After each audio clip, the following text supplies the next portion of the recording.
This is the current federal tax developments for the week of July the 10th, 2023. Current federal tax developments are brought to you by Kaplan Financial Education and by your state Society of CPAs. I'm Ed Zollers, and we've had a very short week this week. We do have a couple of things to talk about, so let's get started looking at that. We're going to first start out with what was probably the most significant case of the week, and that was when the tax court denied an S corporation a research credit claim. And it's one of these that gives an interesting look at how the court's looking at a claim that came from basically a study by a consultant. And of course, we're seeing this not just in research credit now, but we're seeing it with employee retention credit and similar items. And what's interesting is both the way that the consultant essentially took positions that the tax court was not going to support, in essence trying to stretch the rules to cover the situation in front of them. But also, the court was rather nasty in a footnote, shall we say, where it indicated that even though it kind of tore into the client's attorneys and tore into the consultant when discussing the penalties phase of the trial. And bottom line, the taxpayer got nailed with 20% penalties.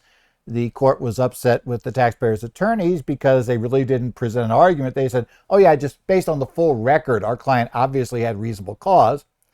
And the court wasn't happy with that, saying we're not going to build arguments for you. But number two, then they also took a swipe at the consultant by noting that regardless, if they had tried to claim they had reasonably relied upon the consultant's work, well, that would never work anyway. So we'll talk a little bit about, the court didn't really explain what that meant in details as to why they couldn't rely upon it, but it certainly is far from a ringing endorsement, shall we say. And so we'll talk about a couple of reasons. I think there are at least a couple of things that happened. It was both how the consultant kind of stretched what were potential options which could work in the right situation to try to cover them in a situation where, that this was not going to cover that far. In essence, just saying, oh, well, there's an exception so everybody can fit under it, is something we've seen in the ERC claims. And I think it's important to understand that no, just because you might be able to do something does not save you from actually doing it, which is what essentially the court held here. And then the second problem, was that we're going to talk about their fee arrangement and why their fee arrangement probably also got us into a mess here. So we'll talk about that. We'll also talk about an attempt to get an exempt organization approval. And this is a not surprising ruling at all, but it's important to discuss it and also discuss it because you're going to be asked, why can't I just gave, I saw this on TV last night, that this poor family, they in essence, the parents are both been diagnosed with cancer. They have huge medical bills. They have 4 kids, etc. They desperately need funds. I went ahead and made a donation to their GoFundMe. Can't I claim a tax deduction for that? And the answer is no, you can't really do that. And indirectly, you probably, if you have the situation where you gave enough, you might have to file a gift tax return and reduce your lifetime giving due to the fact that you had done this. So we'll talk a little bit about that and at least give you the weapons you can use, shall we say, or at least the information you can use. Don't really want to call them weapons, that you could use when a client is insisting that, well, I don't know, my brother's accountant did this and said it was fine. We can explain why your brother's accountant's an idiot. Okay, now that's being a little aggressive, but I'll accept that for a moment. And then also explain why, you know what you're doing. That's probably the biggest difference. So we'll talk a little bit about why that can't work. It only works under audit lottery, which, by the way, you do not want to be caught playing the audit lottery, because if you do, then suddenly the IRS wonders about how many other times you played audit lottery, and your clients could have a very bad time from then forward, because in fact, I was listening to, and we'll talk about this, an attorney discussed that this week, we're talking about going to appeals and those sorts of things. But bottom line said, regardless of how it turns out, your client rarely feels they won. In the case of, when they end up going to court or having a severe tax exam, that's going to be a case where you survive them, you don't win them. You may get a no change, but that does not mean you celebrate and it was the most enjoyable time of your life. It's just not going to work that way.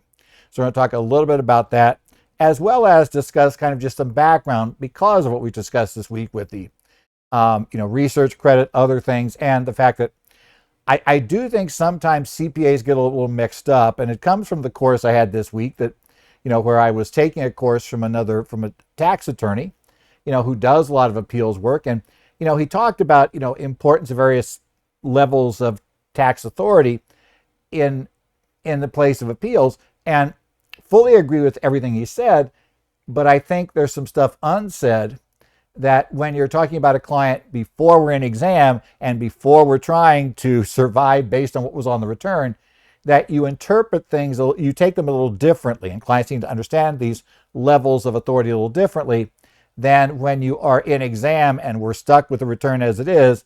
And so we're going to try to get something close to what was filed, hopefully for the client, try to preserve their position instead of now having to write the big check and potentially face penalties.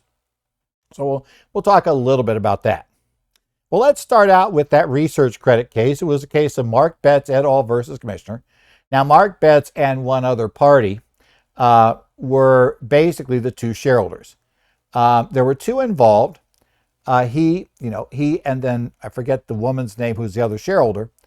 But while they each were married, reality was, obviously only one spouse, like quite often is really involved in the business.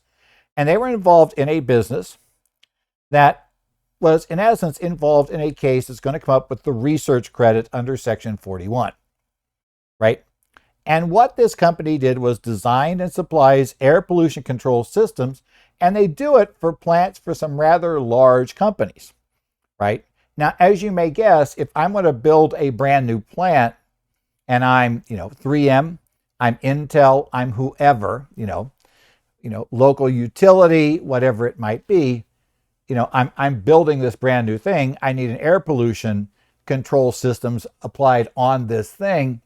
Well, generally, there's got to be some customization. This is not just off the shelf, off the shelf electric plant. That's not really how these things get designed. Off the shelf fabrication site, not really how these things happen, right? Each one is unique, different, and it requires some of its own special fixes for its program. So, they were designing these, and everyone pretty much was specifically customized to the requirements and needs of the client in question, because they had to fit their plant, had to fit their structure, had to fit, both the, let's say, the federal plus state and local requirements that might be there. So, all of these had various custom requirements. Now, apparently they got approached by a research credit consultant. And this one, I'm not going to give the name. You can read the case. You'll discover the name of the company. It's, shall we say, a large one that approached them to do a research credit study. And came up with them claiming, if I remember the numbers right, between the two of them, it was right around $500,000 of credit was what was in question for the year right here. Now, obviously, we're going to have to assume that other years will be also in the mix eventually, because the service, having won this one, will probably make the same arguments about all the other years they're going to try to claim the credit for. So this is going to be somewhat important, right? Now, the consultant went in, took a look at the company's records, talked with the company about what they did, and they prepared a report. As part of the report, they prepared draft Form 6765's credit for increasing research activities. The CPAs for the CPA who did the return for the S Corp, and as I recall, also for the individual shareholders, he just took that draft 6765 and just essentially copied it, right? So he just brought it straight on the return. So clearly he was just relying upon the work of the consulting firm. So, he was not involved in the study. He didn't do anything with the study, it would appear. He just got the output and just kind of asked, well, give me the form. And he based it on that. That was what he did. And there is no evidence in the record that they ever really asked this CPA to review the work, to review the basis for the opinion, etc. He probably would have felt he wasn't competent to make that ruling here. And basically, and certainly would have been intimidated by this very large organization that had some very big names associated with it. I think probably it's one of those things where, everybody was kind of like, well, we're going to rely on them. They're the experts. I'm not an expert here. I'll prepare your return. This also is something with the ERC we see amazingly, these companies do not want to prepare the return. We can talk about it for various reasons, but they don't. And part of that reason is because the preparer standards may not apply. Now, I happen to think in this case, the IRS, if they wanted to move against them as preparers, could probably do so, because I think it's pretty obvious they were the preparer for this position on the tax returns in question. They were the ones responsible for the reported position, and they kind of knew it, but they didn't sign the return.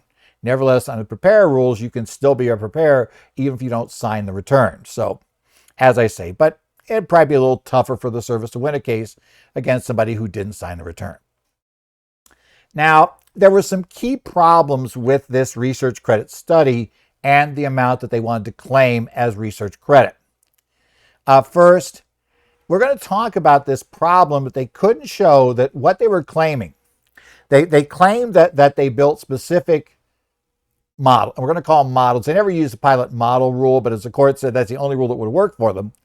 So they built, we'll call them these things that were pilot models that they claim, or at least tried to claim were. So that could qualify for research. Talk about what the pilot model rule is, but that could qualify. Pilot models are basically working, at least models of something, and even under the regs could be in the end an actual product delivered to a customer, but it's something that's built to resolve uncertainties, and uncertainties beyond just the very simple uncertainties that automatically exist whenever you do custom work for somebody. It's going to be something more than that. They also did not keep time records on their employees. Now, this often happens when a study is done, because again, if you don't know that tracking this could help you, you're probably not tracking it. And that was the case here. They really didn't have any time records showing how much time employees spent or even what they spent time on. And that will turn out to be a problem, as we'll discuss, because they basically ended up trying to work this by just kind of back into an idea of, well, how much probably did they do and how much probably did we get? And probably, yeah, that doesn't necessarily work well. And it's kind of interesting that in this area, we see that quite often. Now, you'll note if you ever get into things like cost segregation studies, a good cost seg group will tell you right away that no, we need to tie these down. We can't just wildly guesstimate it because those lose every time. But there it's easier to tie things down because you probably do have detailed drawings and information about what went into the building. So they're able to actually grab the details. And so, no, don't estimate, we've got it. But in this case, we can't go back and figure out what the employees really did because, unless we had surveillance cameras on them and we want to go look at every day, we're never going to be able to recreate what they really spent their time on. And that turned out to be a problem. And then for some, but not all, the projects, they did not retain ownership of all of the intellectual property related to the research. And that will prove to be a problem because, in essence, if it's not your research, you don't have the right to use it, then you can't claim the credit. That gets into problems there as we look at that background for funded research, things of that sort. Now, let's talk first about the pilot model problem this organization had. And so we're going to ask, what the heck is a pilot model? Well, the regulation says any representation or model of a product that is produced to evaluate and resolve uncertainty concerning the product.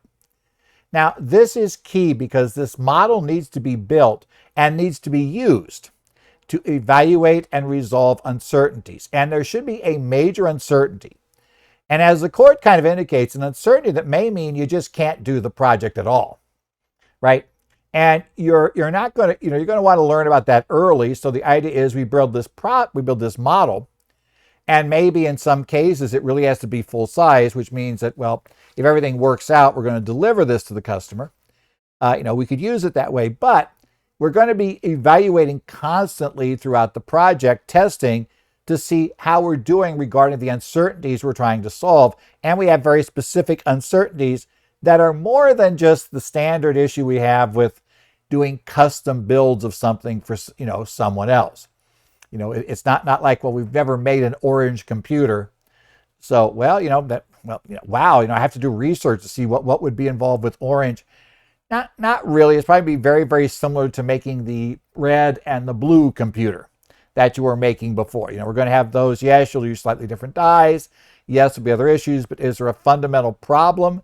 Not really. You might discover that, well, you did something wrong in that particular, that particular die has some issues, or, stains, or do some of those things. Yeah, those things come up from time to time, but generally it's not going to be the sort of thing that's major league research, right? Now, the regulation does, as I note, said that you could actually sell these products to the customer, right? So they could actually be the deliverers, but you've got to show evaluation and resolution of the uncertainty was why you produced this product. You produced this product and there was a reasonable risk that it would actually go nowhere. The money put in this product would go nowhere. And that would be a problem for you, okay? Now, one of the key things the court pointed out was, okay, we have this model that we're building. We have a key uncertainty, and that uncertainty is something that if we can't resolve it, right? If it's simple and we know we can resolve it, it's not going to be research. So there's this major league uncertainty, and if we can't resolve it, then anything we put in the model's been wasted because we're just going to not be able to produce, right? Or we're going to have to totally junk that, redo something totally different. So basically, you would normally check the model regularly as you got to different points, and you would be concentrating on early in the model's development, trying to key in on those things that would be the major uncertainty. Because if this is the wrong direction, then we need to stop work on this because this is a waste of money. The customer is not going to pay for this. And we need to change direction and go do something different, or tell the customer we're going to be unable to produce the product, end of day. And a real problem here was that, in fact, they never really tested the model except basically after all the plans had already been finalized and until this thing was pretty much ready to go. So essentially, it's more like standard quality control testing. When we assemble something, even if we assemble something like the computer I'm using today, even though they built many, many, many of these, right? I have a feeling that when it came off the assembly line, the manufacturer still ran some quality control tests to make sure that, hey, everything was connected up right, correct? The RAM in here was good. The hard drive, the SSD in here was, itself also was good. It didn't have a problem where the power would, it couldn't connect power, things like that. The screen actually would come on. That's standard quality control testing. And that's done in manufacturing when there is no major uncertainty to be resolved. You're just building the same computer you've been building for years. And yes, if you're somebody like Lenovo, or most manufacturers actually, the customer may go on and may customize the computer. And depending on how many customizations you have, you may build some of those builds may only be built maybe, just a few times, a specific oddball customization of super low resolution screens, but with the most RAM and the most, let's say, highest RAM, highest disk size in this thing for an SSD with super fast SSDs in it, but really, really low res screen, which is kind of like, that's like, by the time you spend that money, why'd you do it? But they could allow you to build it. So maybe you don't do it very often, but there's nothing really unusual about testing the configuration, doing it, and you're not really, at that point, solving any major problem. And that was why these were considered not to be the testing. Key takeaway from this is simple customization is not sufficient to qualify for the credit. You must show a true uncertainty, and the way you deal with this thing being built must have shown that you were constantly watching that uncertainty, testing it to make sure we don't need to change directions. That we don't need to just radically junk this because we have a huge uncertainty. This could be the wrong way to go. And if it is, we just need to junk that and get started on a different direction as soon as possible. Second problem were the records of the employees. And this gets into an attempt to use the Cohen rule. Those not aware, Cohen is the most cited case in the tax court. It is the case of George M. Cohen, Broadway producer. He's got his statue on Times Square, but he's also the most famous tax case out there. What the Cohen case tells us is that if you don't have sufficient records, you don't have records, to help to support your position.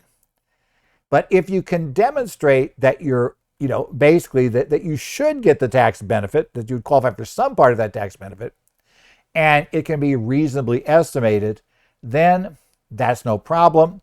You're able to go ahead and still get a benefit, even if it's going to be, kind of, they're not going to give you the benefit of the doubt in terms of just assuming you qualify for it.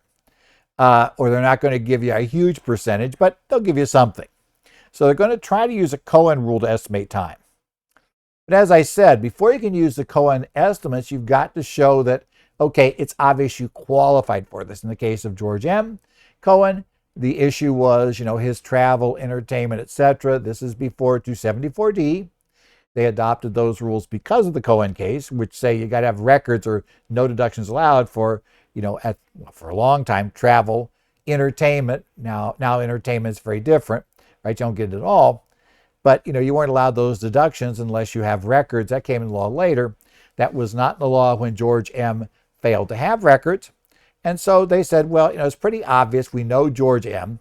It's just like, George M. probably the similar today be somebody like Steven Spielberg.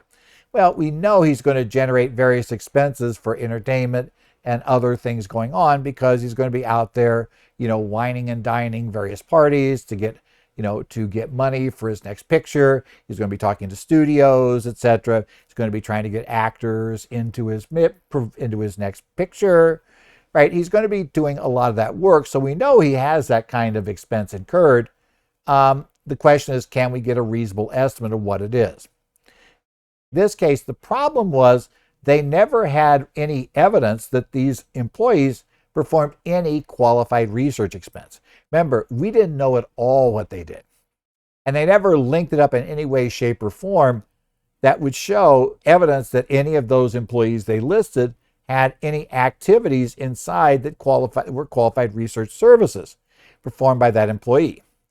They just tried to back into it, said, well, there must be some services here, and here's the employees. And they went just basically on, the memories of the owners of the company, and that just didn't work. And it's kind of bad because this case would have gone to the Seventh Circuit, who earlier this year decided a similar case in the case of Little Sandy Coal Company versus Commissioner. And the court there said that they don't have to take on faith the claim employees did research. In essence, tell us the research, tell us specifically who did it. And part of this is, if that research was that crucial, that important, it was a big uncertainty this whole project depended upon, you should know who did it, right? There should be some record of who did it. It's that important. Why did nobody pay any attention to keeping records of it? That was one. The court just wouldn't buy that. So if you couldn't show research had taken place, then you can't estimate how much time employees spent on qualified research because we have no evidence yet that we had any qualified research done. That was the key there. The third problem, which only affected some, the first two exceptions really would wipe out the credit entirely, regardless of anything else. But let's talk about the third problem here, which is the subcontractors, some of them retained rights. A lot of this work was performed by subcontractors, right? This gets us to the funded research exclusion problem. In essence, if you're using subcontractors, there's a risk. You can't count the work they do as part of your research expenditures if the payment that they will get depends on the success of the project. In essence, they bear the primary risk of research. The research credit is supposed to reward us for taking risks. But if you're protected because, this contractor is meant to do X, and unless they can develop something that does X, they don't get paid, well, they're the ones taking all the risks. We need to, they could apply for a research credit. But you're not going to be able to. And secondly, you need to own the research. Because again, we're trying to encourage research that you'll do because it'll make you more profitable. It'll make you, it'll allow you to grow the business and do other things to make use of it. If the rights to that intellectual property, right, the rights to the benefits of the research, if that's retained by the contractor, then you don't own the research. So again, that doesn't work either. You're letting somebody else do it, and you are going to get the benefit for this particular customer, but you're not going to worry about that research elsewhere. And that also, to be just totally honest, doesn't look like you considered the research that significant. Why would you give up this intellectual property? Just let somebody take that over in the contract. Basically, probably because you're going to be able to get it by cheaper. They see something they can do with it. You say they can use it going forward. Then, yeah, they're going to charge you less because they're going to take on part of the risk. So that's also part of the reason why it works. But basically, you cannot have either one of those two. In this case, the tax court found that some of the projects, I think it was like 8 out of 19, violated the second rule. The contractor retained the rights to use the research in the future, right? It didn't transfer over to the company that was claiming the research credit. So this wouldn't have wiped out the entire credit had they had records for the employees, had they been able to show they really had pilot models in place. Then this would have wiped out some of it, about 8 of 19. So probably right around, just under half the credit, but it wouldn't have been fatal to the whole thing. They didn't have a problem with everything. Okay. Now, end of the day, therefore, every dollar of credit was disallowed by the tax court in this case. Taxpayer lost 100%. They have no credits allowed, nothing's left. So the court found a 20% accuracy related penalty applied regardless of whether they considered it under negligence, because technically this was the S Corp, right? We're going to go back and compute the tax on each one. And, is this more than 10% of tax due, the total tax due on the returns, or is this over $5,000? Well, it's over $5,000. The 10% would depend on the other items on the individual's tax return. The court ruled in this case that this penalty would have applied regardless of whether they tested for negligence, which is the tougher standard for the IRS to come across, and applies if there's not substantial understatement, or the substantial understatement penalty. Either one of those would qualify for the penalty in this case. Now, there were a couple of reasons. The taxpayer could not qualify for the reasonable cause exception under 6664C1. Generally, your taxpayer is going to be fine and will not be considered for substantial understatement, and this likely would get you out of the penalty for negligence as well if the taxpayer can show there was substantial authority for the position in question, which is unlikely they can show that. Because again, remember, the court's already ruled it doesn't work, so I kind of put you on the back foot there. Or if they can show there was a reasonable basis and it was disclosed. Okay, if they can't show either of those, there is a third way out. If they reasonably relied on the opinion, right, of they sought and obtained an opinion from a authority, right, who appears qualified to give this opinion and who has no conflict.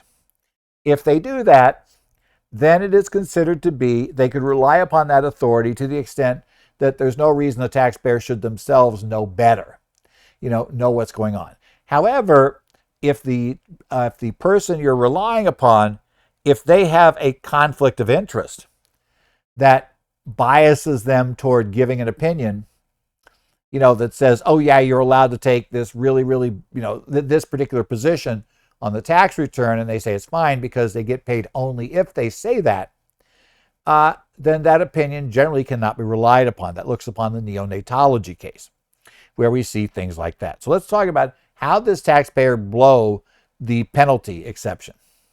Okay. Well, the first problem, this is where the court tore into counsel for the taxpayer. They said, consider the entire record when deciding that the taxpayer had a reasonable basis. Now, that sounds right at first. Look at this. They paid for this big study. They have this like 300-page, 500-page report, etc. Look at all that work that was done. Well, based upon all that work, obviously they had a reasonable basis. It came from this consultant who's highly recommended, who has people on the board who have been in various high levels of position in government with other organizations, etc. So, sounds like a really, really good thing, something there. That we did that. That would be our argument of saying that. Well, the court said first that this was nothing more than an assertion they qualified for this. What they're saying is, you just tell us, hey, they qualify, and then you're essentially asking us to go look through all of those pages of documents and try to, from in there, see if there might be an argument that would allow them to say that they had reasonable reliance. Now, realize this is something which also now the IRS has raised. If you send in a research credit claim, the refund claims, you have to actually point to the pages that have the specific backup for each things, because the IRS is saying you can't do this to us either. And I think the courts are going to back them there. You got to be able to show me exact lines for these items, exactly where the support is. Don't just point me to a stack of pages, 500 pages deep, and say it's in there somewhere, which is kind of what they were doing here. They said, we're not going to build arguments for you. That is your counsel's job, and we're not going to do that job for them. Okay.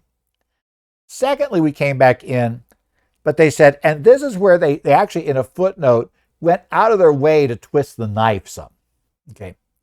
They said, but regardless, even if we accept that you had attempted to rely upon the consultant, this is going to go. They say, first thing is, you admitted you did not seek advice from nor rely upon advice from the CPA who prepared the return. That was conceded. They never argued that they had basically sought advice from that CPA about whether this credit was valid. They didn't seek advice, and they didn't pay attention. They didn't rely upon. So, they didn't seek, they didn't rely upon the advice, and it appears pretty much the CPA just prepared the return based upon just copying over what the consultant gave him. So nobody claims that CPA gave them advice they could rely upon. And that's a big negative for them, because that person arguably did not have, they could have said flat out, this doesn't work. And, in essence, they study it, they come back, they say it doesn't work, they're still paid because they're under, you're under obligation to pay them because you're paying them for the advice. So that could have worked. But the fact is, we didn't ask them. And the court in a footnote dismisses entirely the thought that reliance on the consultant's work could have been reasonable by the taxpayer. Now, court doesn't tell us why that was true, but there are a couple of implications. I think probably the biggest one was the court did tell us up front that while they charged an hourly rate for doing this consultant report, that hourly rate was capped at no more than a percentage of the actual claims, of the actual credit that they uncovered. Right? So how much did they find you qualified for? So if they found you qualified for $500,000, then if it's a 20% credit, 20% cap, then they could charge you up to $100,000. And presumably they had enough hours to make sure they could always get that 20%.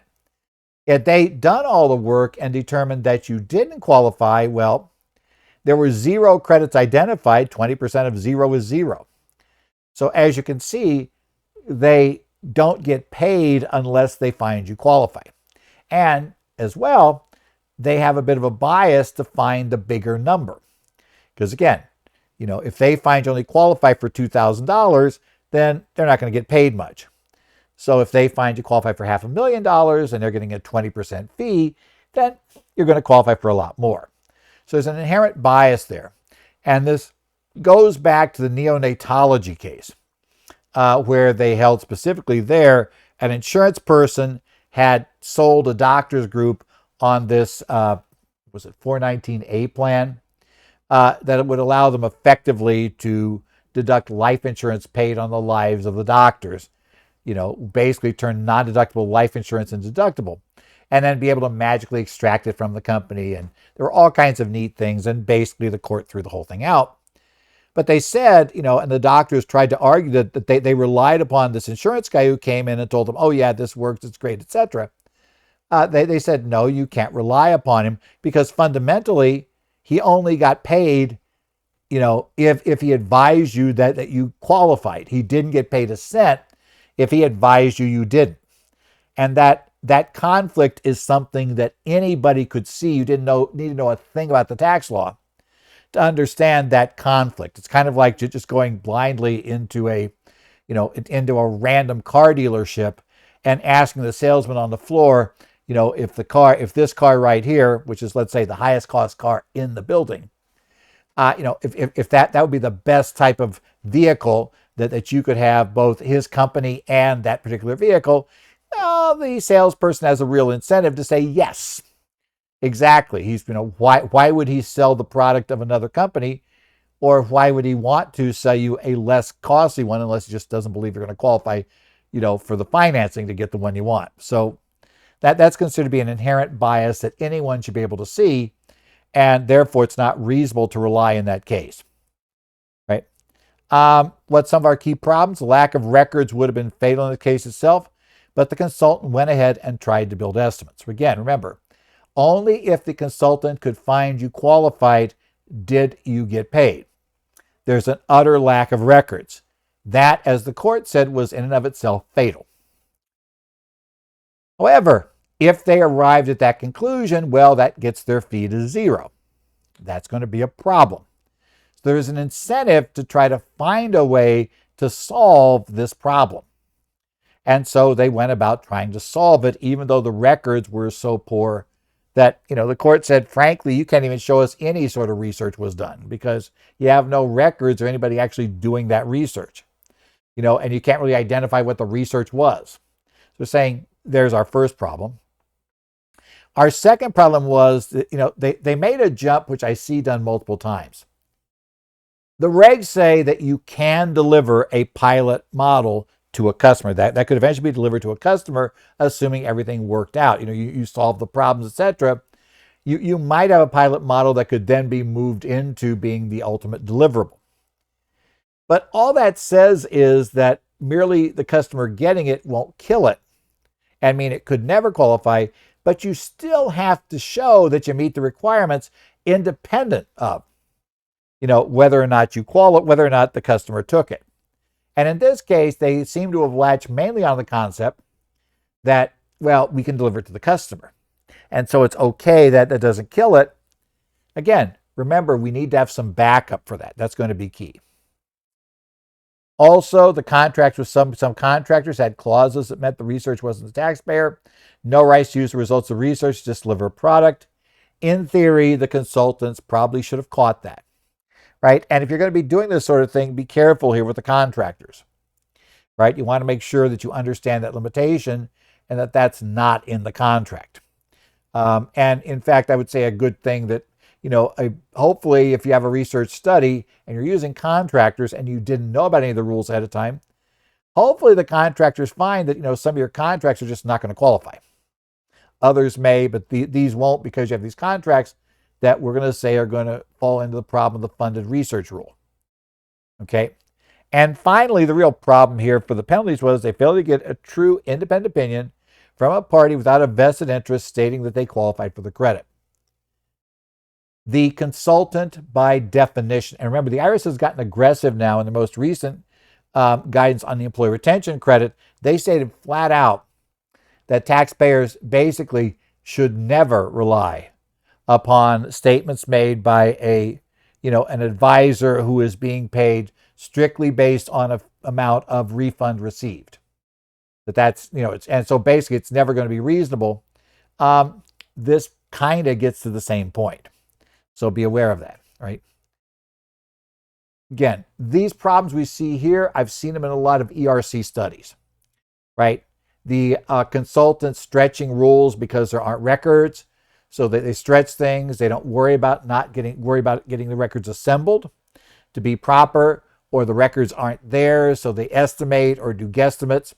We don't have any documentation of impact on the business of the restriction in question.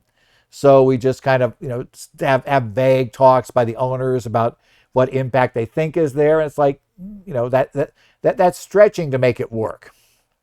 Also, don't forget that if you have somebody who is being compensated, if you have an ERC claim where you pay somebody and you pay them regardless of whether or not you end up getting the money, and you would have paid them regardless of whether or not they found you qualified, well, that one probably can be relied upon, or at least you can get out of penalties easier than somebody who, quote, said, don't worry about it, we're only going to charge you 20% of the actual credit amounts that we find. So if you get that, that's fine. We take the 20%, and we'll even not worry about getting paid till you get your check. Again, there's a problem with those cases. Okay, next up, let's talk about a private letter ruling. Or actually, it was just a 1023-EZ, and these come out as letters. So letter 2023-27019, July 7th. This organization is going to raise money to pay bills of a single cancer patient, right? Now, this organization is kind of interesting. The secretary treasurer of the organization had the same last name as the patient, we're told. Now, the IRS doesn't say so, but the key implication is it's a relative, right? That's there. The person's going to raise the money. Under the regulations, what qualifies as a C3? They want to be a 501c3 organization so that contributions made to this organization would be able to be claimed as charitable contributions by those who donated to the organization, which may very well be the other members of the family, or members of the family would donate to the organization, and then they would be used to pay the medical bills of that individual. Now, one problem is Regulation 1.501C3-1D1II. I always love staying citations here on these podcasts. You go out that long. You have to take a lot of notes quickly there. Requires that the entity must serve public rather than private interest.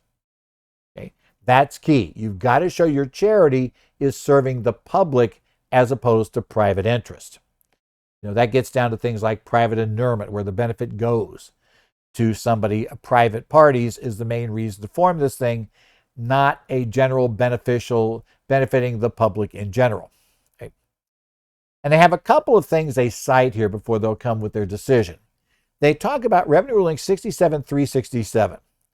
Now, they're the IRS in that ruling, and that means obviously they created this theoretical organization that would grant scholarships to pre-selected named individuals.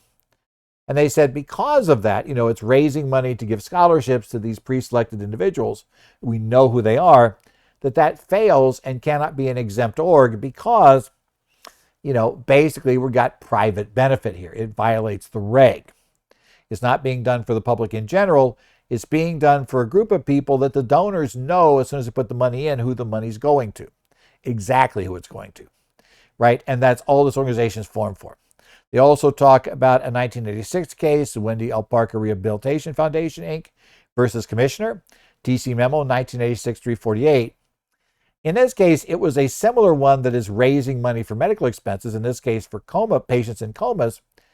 But in the application, or basically it became clear that 30% of the amounts contributed were expected to go to the family, to a family member, who's a coma victim.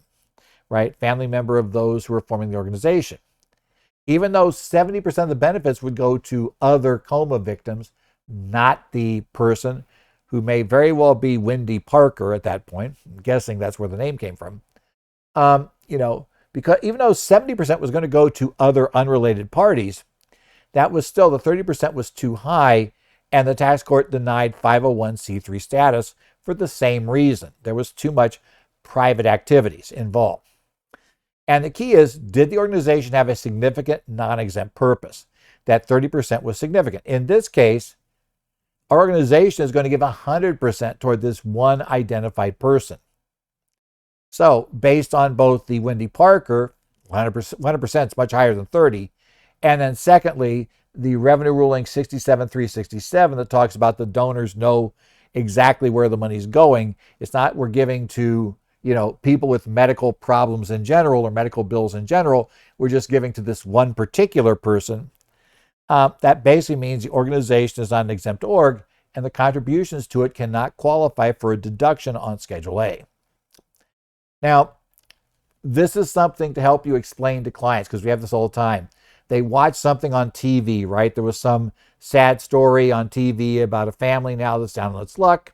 They were they had a fire. They had a big flood, uninsured, whatever. The waters came through. They have nothing left now.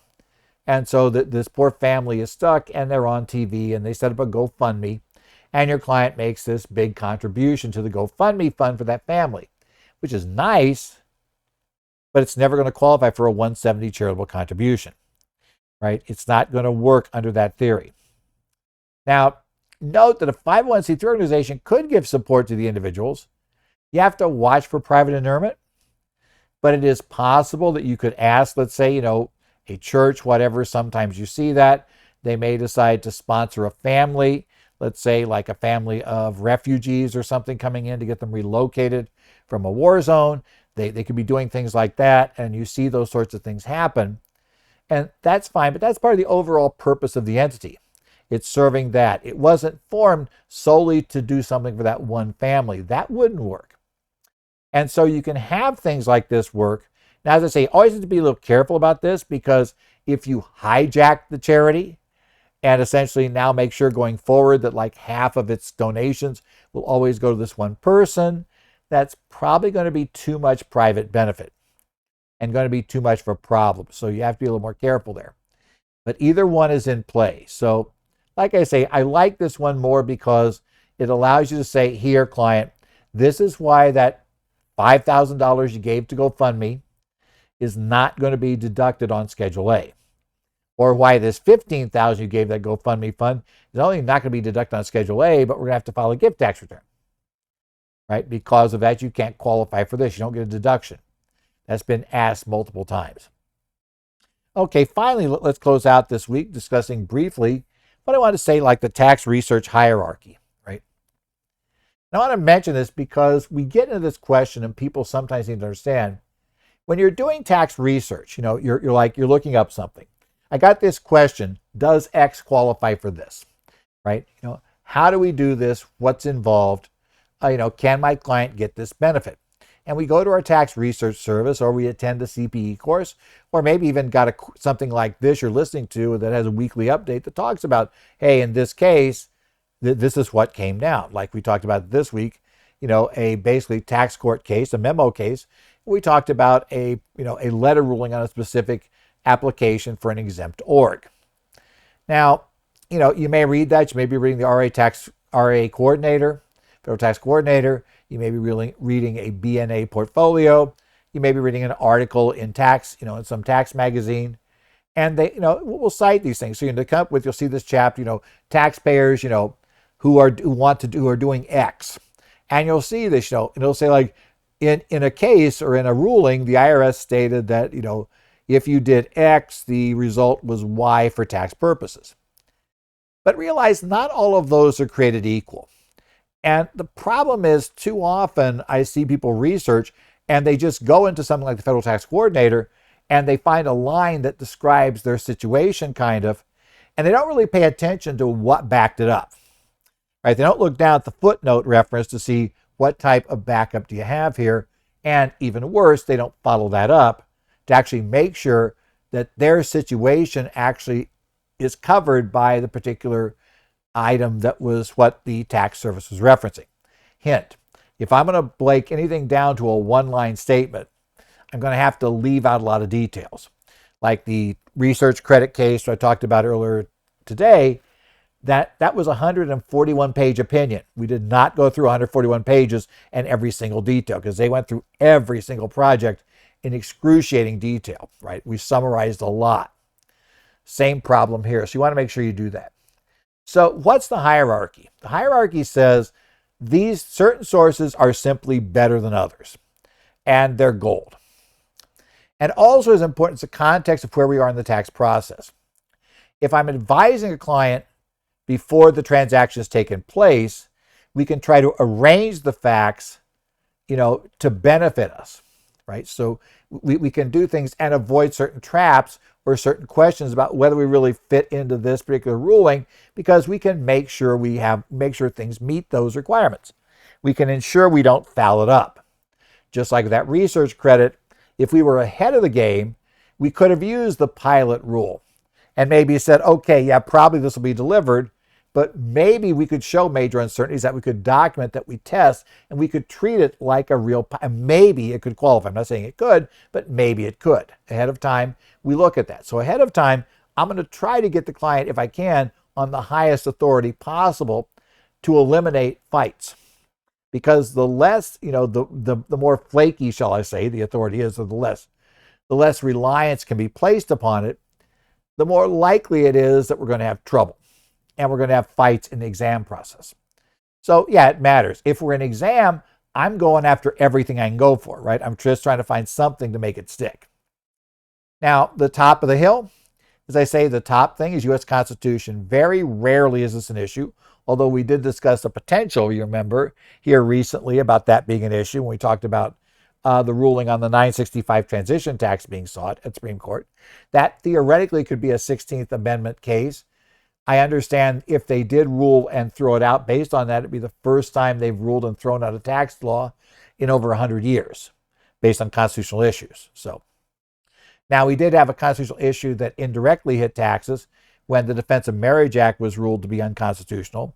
But that had an indirect effect because it just meant that married, anytime you saw it in the Internal Revenue Code, was not restricted to marriages between a man and a woman, right? As the Defense of Marriage Act required. Rather, that definition couldn't be applied. It had to be considered if a marriage was legally recognized by the state, by a state where it was performed, then it was considered valid and had to be considered valid by the federal government and be considered valid by all the other 50 states. So that was an indirect constitutional issue. The top level is going to be the Internal Revenue Code or tax treaties, normally the top authority. And let's face it, most of us don't deal with tax treaties every day. And even if we deal with them from time to time, they're not on most returns we work with. So normally we're going to be looking at the code as the top authority. If the law is unambiguous, then that is the answer, unless we discover that the Supreme Court tells us you're reading it wrong. If you're reading it wrong, then yeah, we have a problem there. But until that's it. So the code is the ultimate authority. The Supreme Court has the ultimate right to tell us what the code means. But normally, if it's unambiguous, the court is not going to say, oh, no, it doesn't mean that. Now, you may think sometimes, and sometimes I do think they invent ambiguity to get a result they'd like, but that's a different problem, But if it appears that there is no ambiguity, then basically the code is all you need. It doesn't matter what anything else says. The code will trump everything else. Okay. Regulations.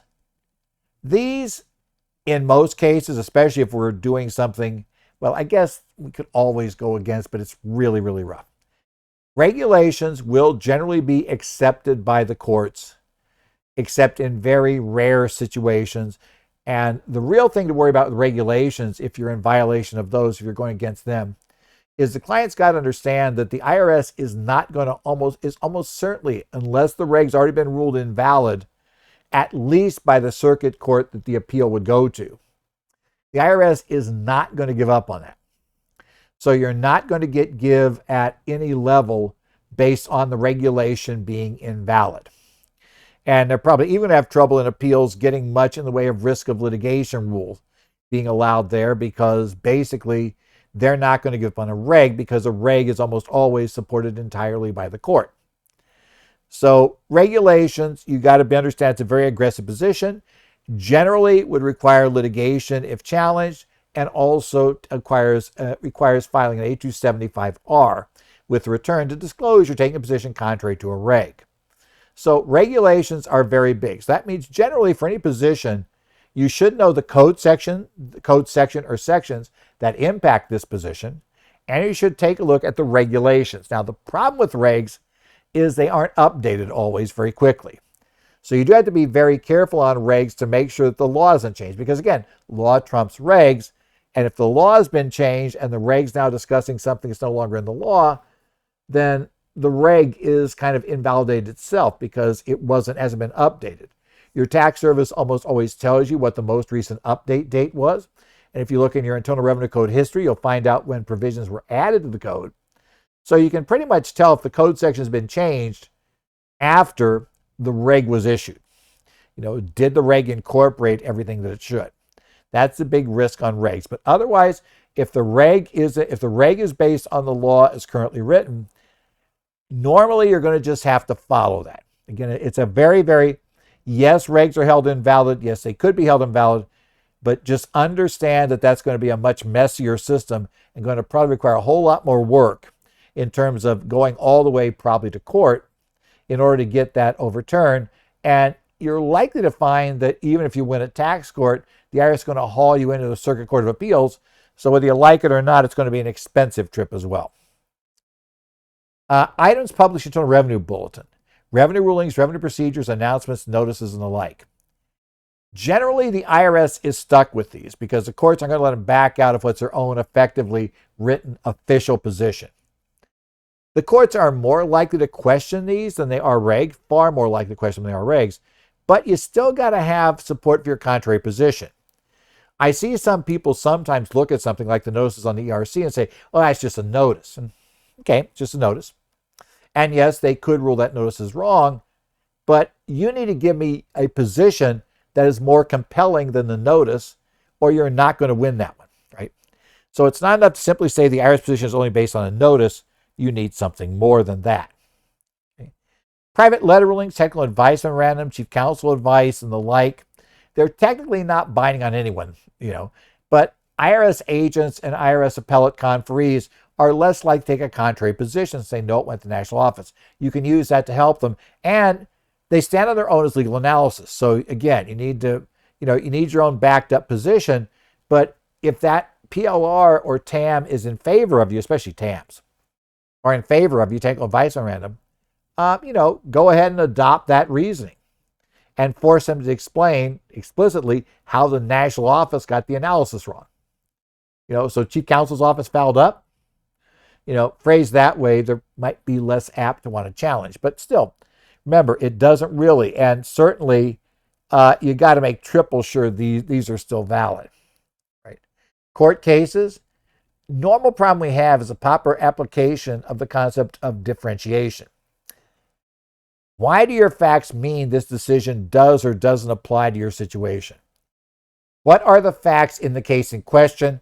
What are your facts? This is why it is very dangerous to take a one-line summary or like a 2-3 line summary of a case from the federal tax coordinator and just run with that without actually going back and reading the case itself. You always, always, always should read every case and anything you rely upon. You should read. It's important to go back and check those footnotes. You want to make sure that the agent, the appellate conferee, and tax court, whatever, not be able to just pull that out and say, well, read this. Isn't this your situation? And didn't this say that result doesn't apply if you have this situation? And that's rather embarrassing at best and probably disastrous for your client if nobody noticed that was in the case or the ruling or the reg, right? In essence, that it was considered kind of an edge case, unlikely to matter. So the editor of the tax publication or the article didn't really talk about it, but it's your edge case. So you gotta make sure you read those details, right? In court cases, Supreme Court cases is always the gold standard. If the Supreme Court says the 965 transition tax is unconstitutional, it's unconstitutional. If they say it's constitutional, end of story, we're done, right?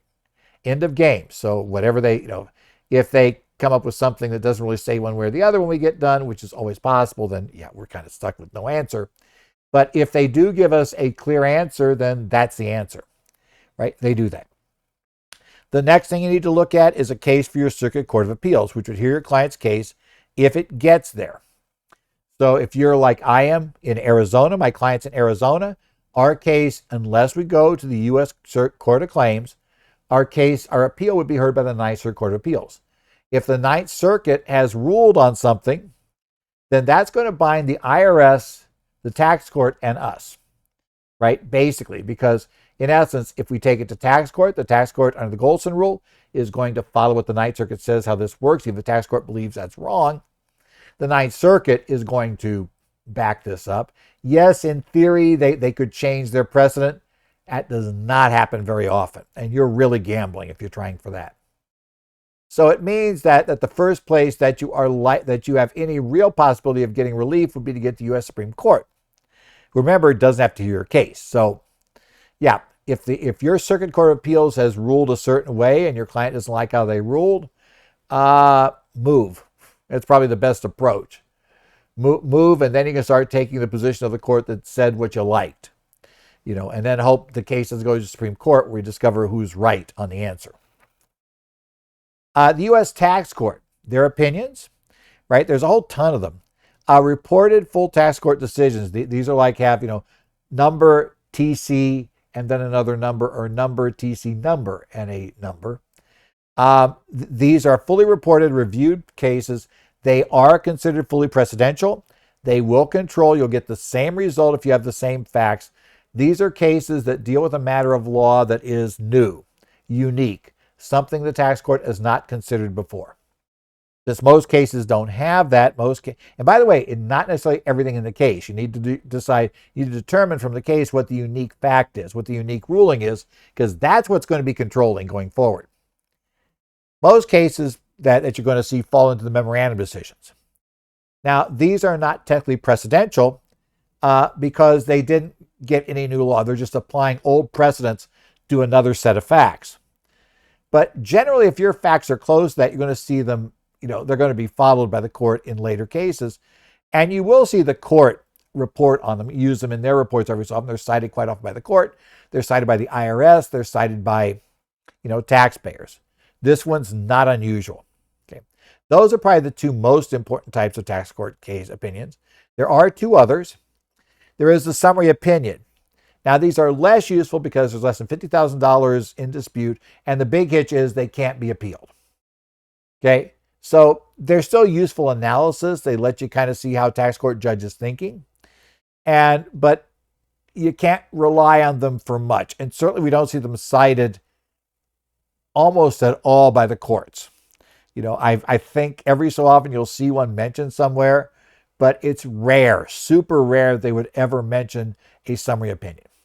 There's actually one we've seen published more often recently, which is called a desk opinion, or desk opinion, oral opinion. These are informal ones that are issued orally, and then basically, the court reporter takes them down. They're transcribed. These are even less, formal than the summary opinions, and again, have no real precedential value. But again, they are useful if you want to see how it go, or you could even show this to a client to say, look, this guy went to court. This is what happened. It didn't work. So you can tell them things like that. The U.S. Court of Federal Claims, that's a national court. You have to pay the tax first, so we don't see a lot of cases go this route. Tax court, you don't have to pay first. But it's the only way to get outside of your circuit. If I have a case in Arizona that I think the Ninth Circuit's going to rule against me on, and the Fisher Trust, if I remember was the name of the case, on whether you could, in essence, is the IRS correct that money you get for demutualizing a life insurance policy is all considered to be a gain with no basis? And that was an Arizona case, but it was taken to the Court of Federal Claims, and the Federal Circuit ruled, along with the Court of Federal Claims, that the answer was no, it had basis. It was accounted for an open account rule. Interestingly enough, a few years later, somebody took the same question to the Ninth Circuit Court of Appeals. The Ninth Circuit disagreed. So at the trust in Fisher taken their case to the Ninth Circuit, where it quote should have gone, had they gone a traditional route, it appears they would have lost. They took it to the Federal Circuit, and I assume that was not an accident, and they carried there. So it is one way out of the circuit, but it's an expensive way, and that's something you'd only really consider relying on that in consultation with counsel, because you got to have a credible threat of going there where the IRS is not backing down. Finally, U.S. District Court, their general purpose courts, tax decisions can be very hit or miss. We get some very good decisions from district courts, but we get some really out there decisions every so often. So be a little careful if the only support you have for your position appears to be a district court, especially if we have contrary decisions everywhere else. So we have contrary decisions for other things. So that could be very different. Be careful there. Yeah, because you'll find that they tend to get overturned. That's kind of the issue that we get. If they're out in left field, it's unlikely they're going to be able to carry as is. And by the way, all research, always check to be sure your authority has not been overruled by law changes, court cases, other things. If you have a court case, always check a citator. It is very embarrassing to be relying upon a court case that has in fact been overturned on appeal by your circuit. That is very, very embarrassing. Or a U.S. Supreme Court case has overturned the rule. You always want to double check. Make sure, like I said, regulations, has the law changed since this reg was issued, and does that law change impact your case at all? Because if it does, you better have a reason why the reg's answer still applies even though the law has changed. This has been the current federal tax developments for the week of July the 10th this week, right? Yeah, 2023. Current federal tax developments are brought to you, by Kaplan Financial Education and your state society of CPAs. Again, you can email me, edzoggs@currentfederaltaxdevelopments.com. Got some answers. I can answer things there. I'm also on the Connect sites for the Arizona, New Jersey, Minnesota, Illinois, and Washington Society of CPAs, as well as taking a look every so often about what gets posted on the Idaho Society's discussion board. So if you're in one of those societies' posts, and if I see your question, I'll see if I want to reply and give some sort of discussion on the point. So you can try there. Otherwise, we're going to see you here next week. We're going to have a full week finally again. So we didn't have what amounted to this past week to a, let's see, the courts don't really do anything on Friday, so we really only had 2 days, half of normal, because Monday nothing happened because nobody was in anyway. So hopefully this week we'll have a few more things going on, some more to talk about, and we'll be back next week for more current federal tax developments.